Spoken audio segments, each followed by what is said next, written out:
வணக்கம். நானும் அஜித் குமார் ரசிகன் தான். இன்றைக்கி என்ன நடந்திருக்குன்னா, இன்றைக்கி வந்துட்டுனா அஜித் சாரோட படம் வந்துட்டுனா இன்றைக்கி ரிலீஸு. நானும் இன்றைக்கி டிக்கெட்லாம் போட்டிருந்தேன். கோயம்புத்தூர் பிஎன் புதூரில் பிவிஆர் மாலில் அதெல்லாம் டிக்கெட் போட்டிருந்தேன். 9:15 ஷோக்கு ஒரு டிக்கெட் போட்டிருந்தேன்.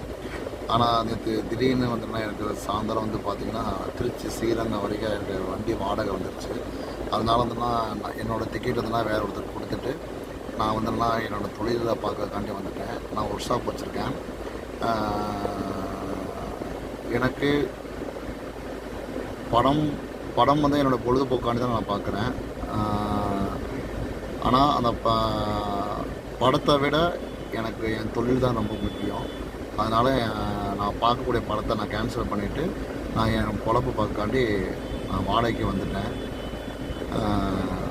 ஆனால் நாளைக்கு வந்துட்டு படம் பார்ப்பேன். நான் வேலை இல்லாமல் இருக்கும்போது நான் படம் பார்ப்பேன். இதுதான் வந்துன்னா அஜித் குமார் அவர்களும் சொல்லியிருக்காரு. அதை நான் பின்பற்றேன். அதுக்கப்புறம் இந்த வீடியோ பார்த்துட்டு சில பேர் வந்து பார்த்திங்கன்னா இதில் கமெண்ட் வந்து அடிப்பாங்க. வெறும் வந்துன்னா கேவலமாகவே போடுவாங்க. அதையும் நம்ம பார்த்துக்கிற கூடாது. அவங்க போடுறத போட்டுட்டு தான் இருப்பாங்க.